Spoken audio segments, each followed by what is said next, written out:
and welcome back to the Marvel Cinematic Universe retrospective, looking back at each film in the MCU and seeing how well they hold up.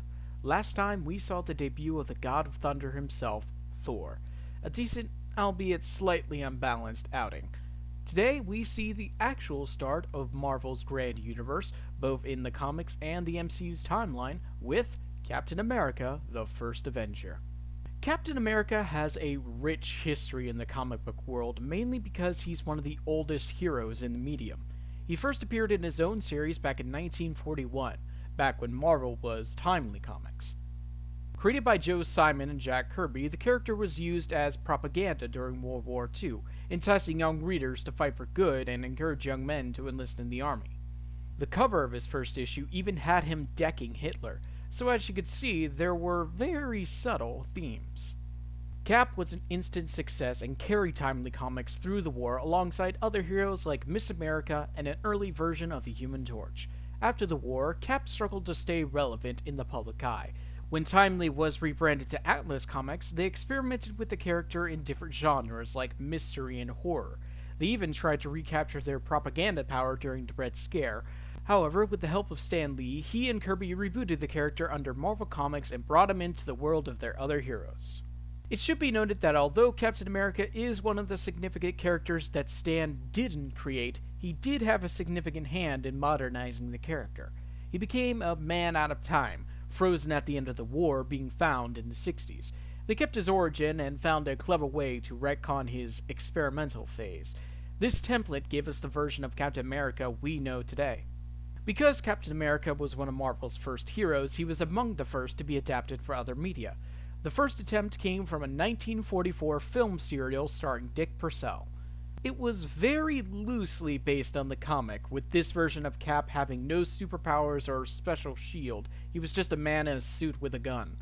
Needless to say, it didn't go over very well. Another attempt came in a rather strange 1973 Turkish film called Three Dev Adam, translated as Three Giant Men. This was also loosely based on the comic since it featured Spider-Man as the main villain. It's grown a co-following over the years, mainly with how weird and downright silly it is. While Cap did appear in several cartoons, there was another live-action attempt done on television. Released in 1979 as a TV movie and starring Reb Brown, this was a more faithful interpretation, though still unsuccessful, as it was made with the hopes of getting a show greenlit. It did, however, get a sequel the same year. One final film attempt was made in 1990, starring Matt Salinger. Despite being the most faithful adaptation at the time, this movie was criticized the most for its bad acting, terrible writing, ludicrous direction, and downright laughable costumes. It's easy to see why the character remained untouched for so long in between each version. They all failed to really understand the character and make him fit within the film world. Thankfully, Marvel Studios was determined to do better. When they began building up the Avengers, it was clear that Captain America had to be a significant player. Initially, they planned for half of the movie to be in the past before switching to the modern day. However, they ultimately decided to keep the timeline in the 40s, most likely because the 90s movie used the former structure. Joe Johnston was hired to direct the feature. His work on the Disney film The Rocketeer, another World War II-era superhero movie, made him a prime candidate. Johnston had Christopher Marcus and Stephen McFeely write the script. The two had also worked with Disney on the Narnia films. Speaking of Disney, this was also when the company began taking over Marvel Studios and their productions, meaning this film was the last to be distributed by Paramount. Paramount still worked with Marvel on their following two films since it was in their contract, but eventually Disney got the distribution rights for all Phase 1 films by 2013. The biggest concern for Marvel was to try and do justice by the character that made the company what they are today, especially after the previous attempts failed miserably. The film was released in 2011, a few months after Thor, and was another relative success financially and critically. Praise mostly went to the portrayal of the characters and impressive action scenes. However, like Thor, criticism mainly focused on the generic story.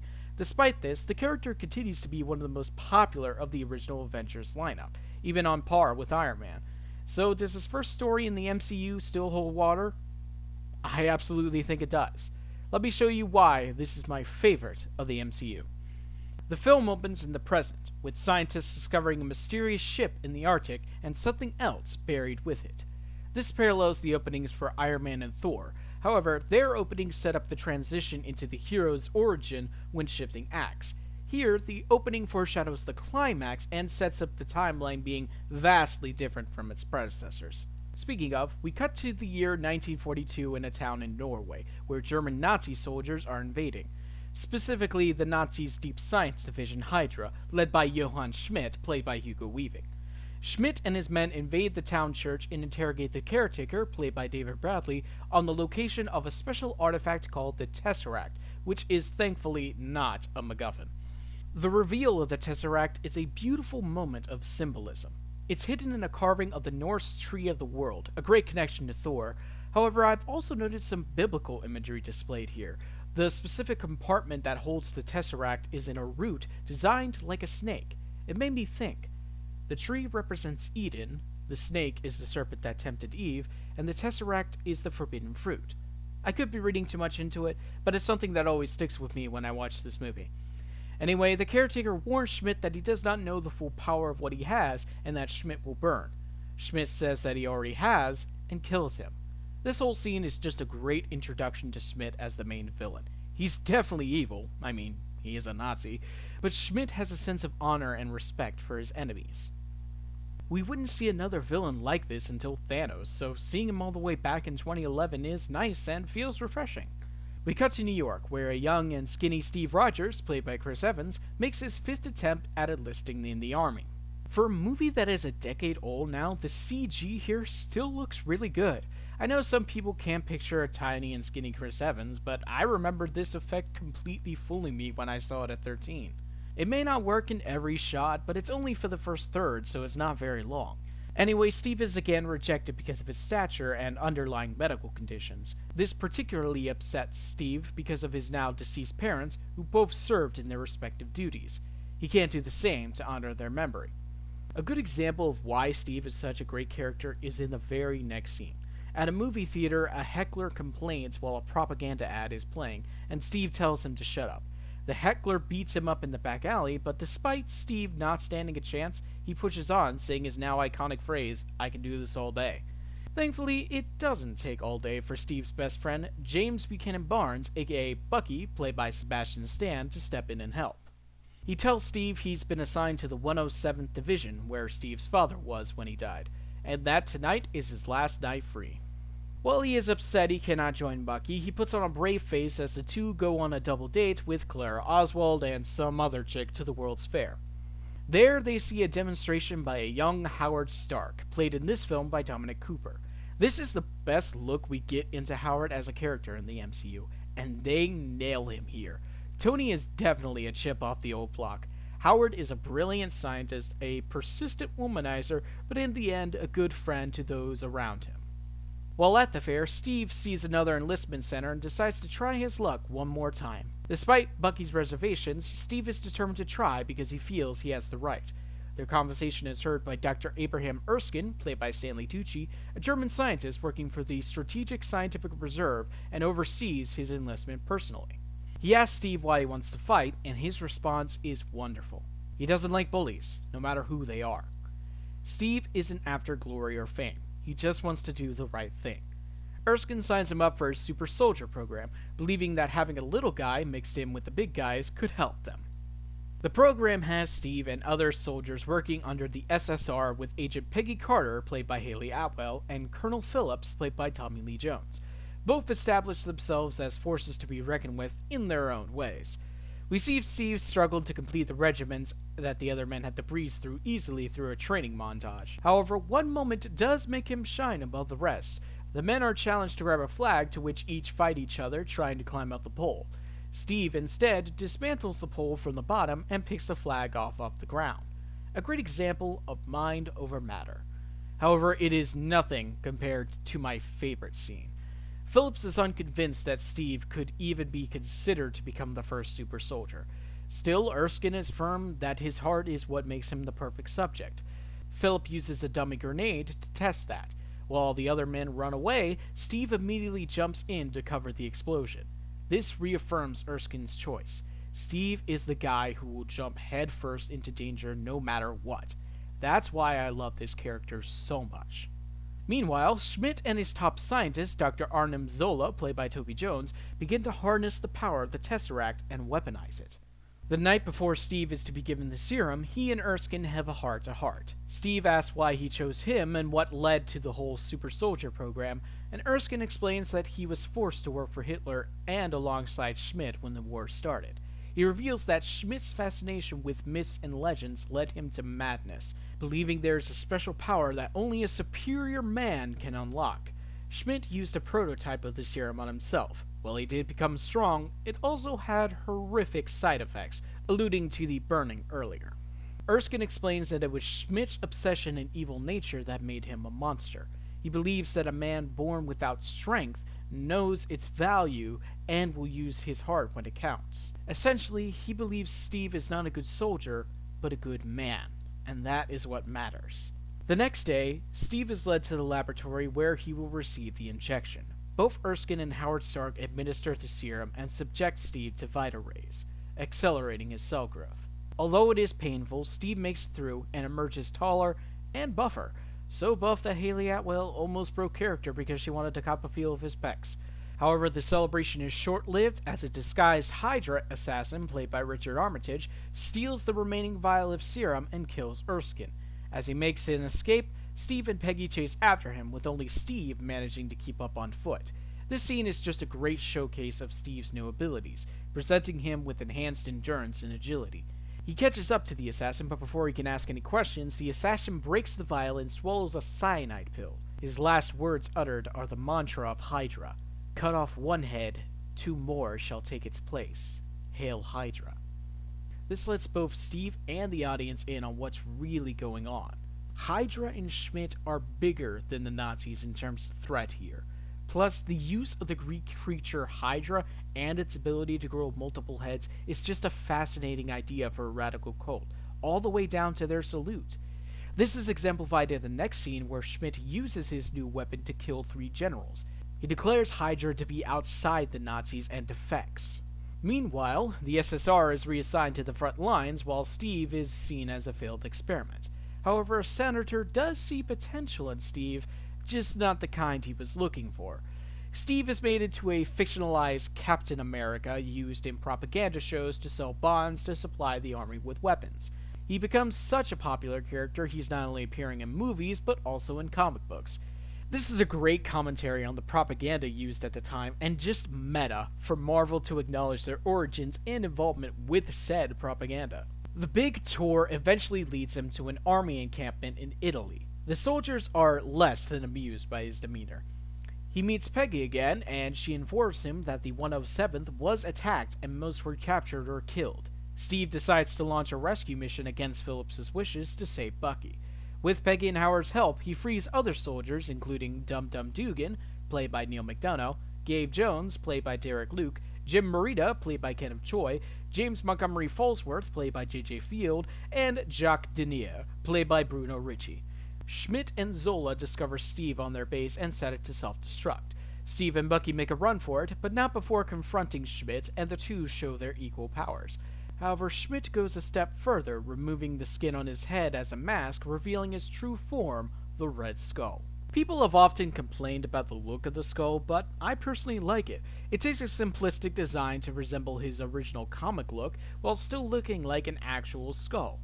And considering it's mostly prosthetics, it still looks excellent.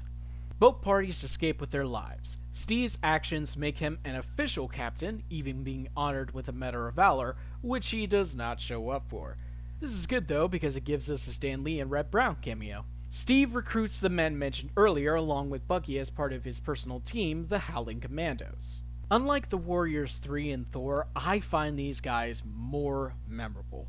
They felt like lived-in characters, and I genuinely wanted to know more about them. They're just better side characters, in my opinion. Also in the movie, we feel some major romantic tension between Steve and Peggy building up, which leads to my one major nitpick with this movie. In a scene with Natalie Dormer, she kisses Steve for pretty much no reason. It serves no purpose other than making Peggy jealous, which is quickly thrown away in the next scene. She sees Steve with a picture of her in his compass, so everything is apparently okay again. No disrespect to Dormer, but if we removed this scene, we wouldn't be missing anything, aside from a funny moment where Peggy shoots at Steve's shield. Speaking of, this is the debut of his iconic circular shield that has a pretty interesting history. The original shield resembled the logo for an Archie Comics character ironically named The Shield. To prevent a lawsuit, Stan Lee and Jack Kirby changed the design to the frisbee-like one we know today. It was also originally said to be made of vibranium and adamantium, fictionalized metals from the comics.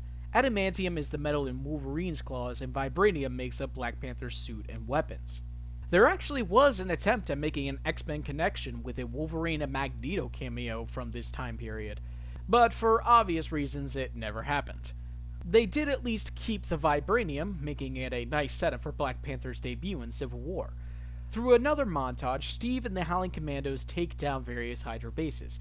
This is a great contrast to Steve's fictionalized adventures during his propaganda tour, showing him as a true hero. Eventually, they track Zola on a train and chase after him. During the fight, the train blows open and Bucky falls to his apparent death. While we would later learn about his true fate, the impact of the scene is still powerful. Steve carries immense guilt knowing that despite all his powers, he couldn't save his best friend. His consolation is the capture of Zola. In a fun scene with Phillips, Zola reveals Red Skull's plan to blow up the world, starting with the US. Steve decides the best plan of attack is the most obvious one. He charges into the Hydra base and is almost immediately captured. In his confrontation with Schmidt, we see why the two are such a great foil for each other.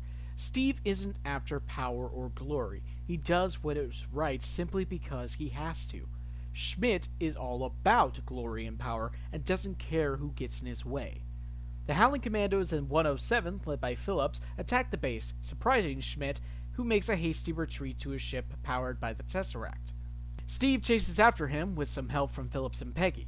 As he goes to stop him, Peggy gives him a true kiss, and it is earned. I haven't talked about the kissing scenes that much because there hasn't been anything I felt worth talking about. But here, this is very important. We've seen Steve and Peggy's relationship grow throughout the film, culminating in this one moment. It feels well earned, and not just a man and woman meet and fall in love. It felt real. Anyway, Steve fights the Red Skull in the climax. Once again, Steve shows his mind over matter by destroying the containment unit for the Tesseract. Schmidt grabs it with his bare hands, and it opens a portal in space, seemingly killing him. Again, we later learn his true fate, but the power of the moment is not undone. The man who was constantly searching for power, believing himself to be superior, could not control the Tesseract.